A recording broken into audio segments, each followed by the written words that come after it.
Dear friends, cute kitchen വേൾഡിലേക്ക് എല്ലാവർക്കും സ്വാഗതം. ഇന്ന് ഞാൻ എൻ്റെ അടുത്ത് ഒരാൾ ആവശ്യപ്പെട്ടതായിരുന്നു. എനിക്ക് പക്ഷെ അപ്പോഴത് ഉണ്ടാക്കി കാണിക്കാൻ പറ്റില്ല. ഞാൻ ഇപ്പം അത് ഉണ്ടാക്കുവാണ്, ഓർത്തുണ്ടാക്കുവാണ്. ഇത് ഞാനിവിടെ ഡൊപ്പിയരിയാണിത്. ഈ ഡൊപ്പിയരി ഞാൻ ഈ ഗ്ലാസ്സിന് നമുക്കിഷ്ടമുള്ള അളവിനെടുക്കാം. ഞാനിപ്പോൾ ഗ്ലാസ്സിന് ഒരു 2 ഗ്ലാസ് ഡൊപ്പിയരിയാണ് എടുക്കാൻ പോകുന്നത്.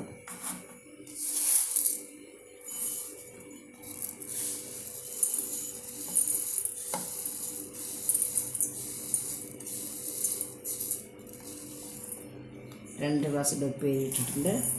ഇനി ഇത് നന്നായിട്ട് കഴുകി നമുക്കിത് കുതിർത്ത് വെച്ചിട്ട്, ഞാനിപ്പോൾ രാത്രി സന്ധ്യ 7 മണിക്കാണ് ഞാനിപ്പോൾ ഇത് ചെയ്യുന്നത്. നാളെ രാവിലെയാണ് ബാക്കി ചെയ്യേണ്ടത്. അപ്പോൾ ഞാനിപ്പോൾ വെള്ളം ഒഴിച്ച് കഴുകി കുതിർക്കാൻ വയ്ക്കാൻ പോകണം. നമ്മൾ ഇന്നലെ വെള്ളത്തിൽ കുതിരാൻ വെച്ചതാണ് അരി. അത് ഞാനിപ്പോൾ അരയ്ക്കാൻ പോവുകയാണ്.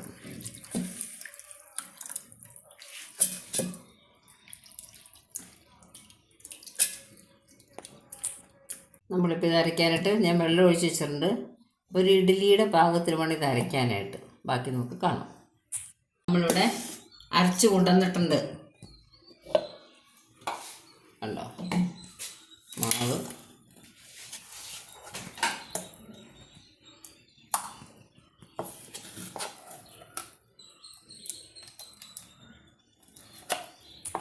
ഇപ്പം ഞാനിത് അരച്ചപ്പോൾ ഭയങ്കര കട്ടിയായിപ്പോയി. അത് വേണ്ട, നമുക്ക് ഇഡ്ഡലിയുടെ പാകത്തിന് വേണം അരച്ചെടുക്കാനായിട്ട്. അപ്പോൾ ഞാൻ അതിലോട്ട് ആ മിക്സിയുടെ ജാറിലോട്ട് കുറച്ച് മാവ് ഇരിപ്പുണ്ടെന്ന് അതിലോട്ട് വീണ്ടും വെള്ളം ഒഴിച്ച് ഒന്നുകൂടെ അടിച്ചു.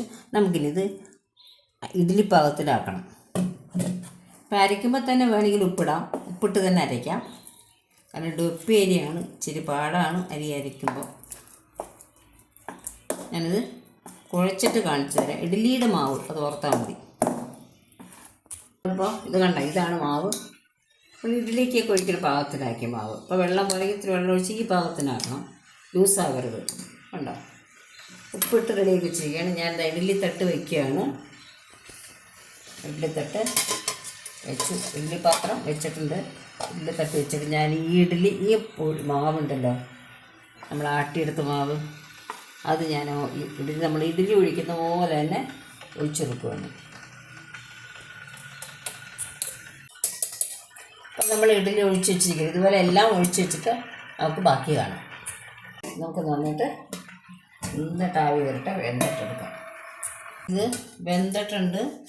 നമ്മുടെ ഡൊപ്പിയരി ഇഡ്ഡലി ഇവിടെ റെഡി ആയിട്ടുണ്ട്. ഇനി ഇത് നമുക്ക് എടുക്കാം, ബാക്കി കാണാം. നമുക്ക് ഓരോന്നായിട്ട് എടുത്തെടുക്കാം.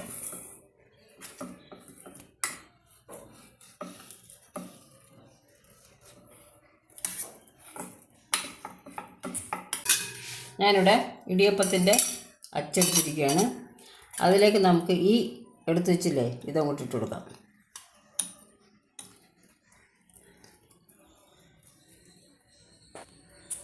ഒരു പിഞ്ച് ജീരകം ഇട്ടിട്ടുണ്ട്, മഞ്ഞൾപ്പൊടി ഇട്ടിട്ടുണ്ട്. നിർബന്ധം അല്ല, ഞാൻ ഉണ്ടാക്കുന്ന രീതിയാണ് ഇവിടെ കാണിക്കുന്നത്. നമുക്ക് നന്നായിട്ട് അരച്ചെടുത്തുകൊണ്ട് വരാം. പുളിശ്ശേരിക്കുള്ളത് അരച്ചുകൊണ്ട് വന്നിട്ടുണ്ട്, കണ്ടോ. നമുക്കിനി താളിക്കണം. കടുക് പൊട്ടി, ഉലുവ, അല്പം ഉലുവ, കുറച്ച് മതി ഉലുവയൊക്കെ. ഒരു 3-4 മുളക് ഞാൻ എടുത്തിട്ടുണ്ട്, ഉണക്കമുളക്, അത് ഇതിലിട്ടു. കറിവേപ്പില കൂടി ഇട്ട് കൊടുക്കാം. ഇനി നമുക്ക് ഫ്ലെയിം ഓഫ് ചെയ്യാം. ഫ്ലെയിം ഓഫ് ചെയ്തിട്ടാണ് ഞാൻ സാധാരണ ഈ അരപ്പൊഴിക്കാറുള്ളൂ. തിളപ്പിച്ചിട്ട് അങ്ങനെ വെന്ത് പോകണ്ടല്ലോ. ചെയ്തിരിക്കുകയാണ്. ഇതിലേക്ക് ആവശ്യമുള്ള ഉപ്പിട്ടിട്ടുണ്ട്. ഇതെല്ലാം ഞാൻ ഫ്ലെയിം ഓഫ് ചെയ്തിട്ടാണ് സാധാരണ ഞാൻ ചെയ്യുന്നതാണ്. ഇനി നമുക്ക് ഇതിലേക്ക് നമ്മൾ അരച്ച് വെച്ച അരപ്പൊഴിക്കാം.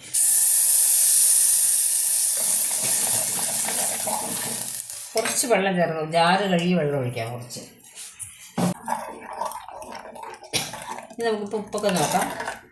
പുളിശ്ശേരി എല്ലാവർക്കും ഉണ്ടാക്കാൻ അറിയാം, പ്രത്യേകിച്ച് പഠിക്കാനൊന്നുമില്ല. പൊത്തിച്ചിരിക്കുകയാണ്. അതിലേക്ക് കുറച്ച് എണ്ണ ഒഴിച്ചെടുക്കാം. ഞാൻ വെളിച്ചെണ്ണയാണ് ഒഴിക്കുന്നത്. സാധാരണ തമിഴ് ആളുകളാണെങ്കിൽ അവർ വെളിച്ചെണ്ണയാണ് നല്ല നെയ്യ് ഒഴിക്കുന്നത്. നെയ്യ് ഒഴിക്കാം.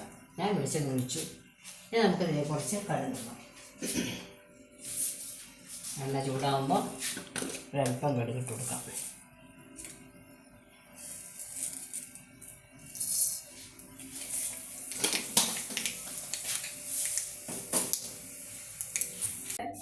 സേവ, അതിൻ്റെ കോമ്പിനേഷനാണ് പുളിശ്ശേരിയും പപ്പടവും ഇവിടെ റെഡി ആയിട്ടിരിക്കുകയാണ്.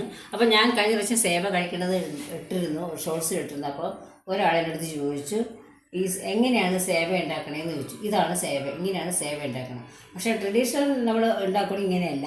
അവരിതുപോലെ മാവ് വലിയ വലിയ ഉണ്ടയായിട്ട് ഉരുട്ടി കൊഴുക്കട്ട പോലെ ഉരുട്ടി വേവിച്ചിട്ട് അവർക്ക് അതിന് പ്രത്യേക തരം ഒരു സാധനമുണ്ട്, മരത്തിൻ്റെയൊക്കെ വെച്ചിട്ട് അതിനകത്ത് വെച്ച് ഇങ്ങനെ ഞെക്കി പിഴിഞ്ഞ് താഴെയാണ് പാത്രം വയ്ക്കും, അതിനകത്തിട്ട് വീഴും. അപ്പം നമുക്ക് സാധാരണക്കാർക്ക് നമുക്കിപ്പോൾ ഈ നമ്മൾ ഇതുണ്ടാക്കുന്നില്ലേ, ഇടിയപ്പം ഉണ്ടാക്കും, അതിനകത്ത് വെച്ചുണ്ടാക്കും. സംഭവം എല്ലാം ഒന്ന് തന്നെയാണ്, ടേസ്റ്റ് ഒന്ന് തന്നെയാണ്. ഇതാണ് സേവയും അതിൻ്റെ കോമ്പിനേഷനും.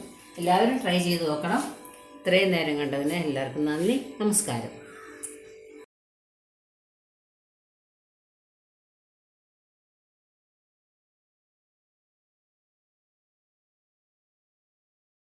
ബ്രേക്ക്ഫാസ്റ്റ് സേവ, പുളിശ്ശേരി, പപ്പടം. ആ ഇഡ്ഡലി എടുത്തതിനകത്തിട്ട് നമുക്കിങ്ങനെ എടുക്കാം.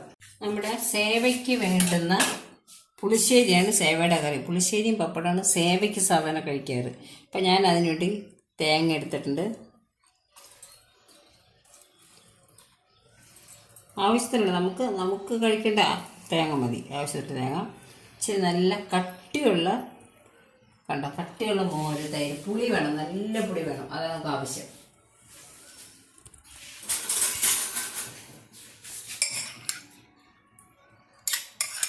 നല്ല പുളിയാണ് ഇതിൻ്റെ ഇതിൻ്റെ കോമ്പിനേഷൻ അതാണ്.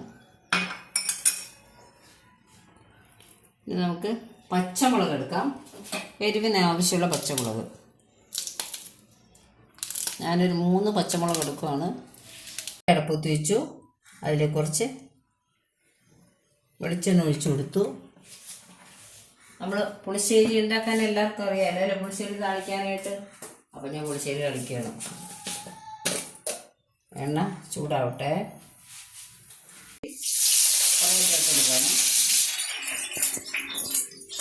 നമ്മളിവിടെ എടുത്തു വെച്ചിട്ടുണ്ടായിരുന്നല്ലോ നമ്മുടെ സേവ എന്നാണ് ഇതിൻ്റെ പേര്, അതിട്ട് കൊടുക്കുകയാണ്.